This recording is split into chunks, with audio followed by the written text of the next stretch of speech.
ka mundësi, po si është e mundur. Po si është e mundur. E para punës një herë, këta nuk dinë që është Tallavaja një herë. S'kan fare idenë se çfarë është Tallavaja. Këta janë përbuzës të kulturës shqiptare. Po, këta janë përbuzës kulturës shqiptare.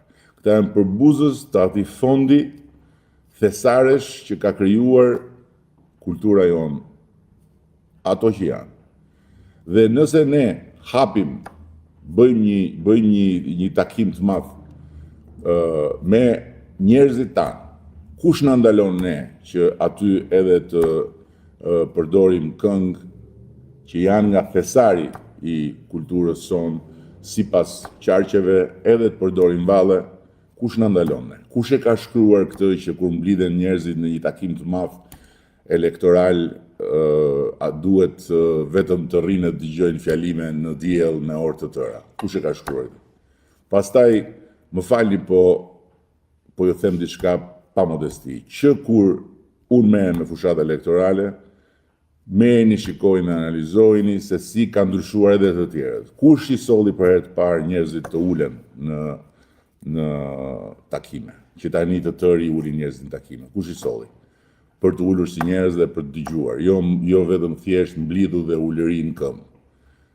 Edhe po ju them prapë që edhe kjo historia me këngët e me vallet, do ta shikoni që do ta përdorin dhe tjerët më vonë. Çfarë janë këto histori?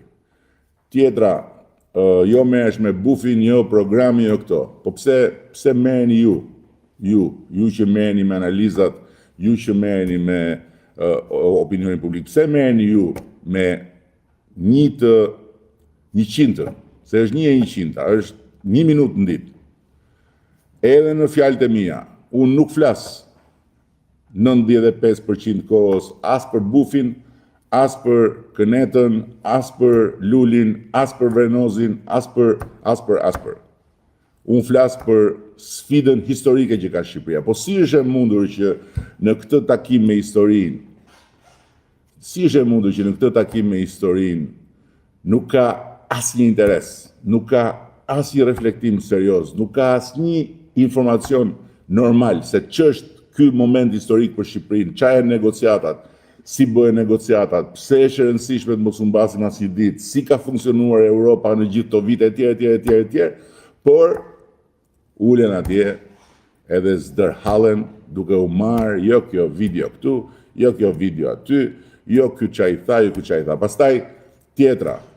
Po mirë mos, si ka mundësi që ngrihet një akuzë që unë me Demek i pas kam thritur fëmijët dhe i pas kam thënë që më shikoni mua lakuriq. Po ka turp më të madh. Ndërkohë që unë takoj votuesit e parë dhe tregoj një histori që është një histori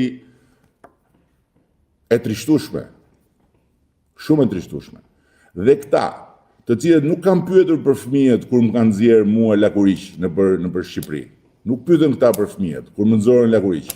Nuk pyetën këta për fëmijët kur i tregonin shqiptarëve shiko se ky ka dalë lakuriq, a thu se kisha bërë një krim unë që kisha dalë lakuriq kur isha në punën time, në rinin time, në lirin time nëpër Europë.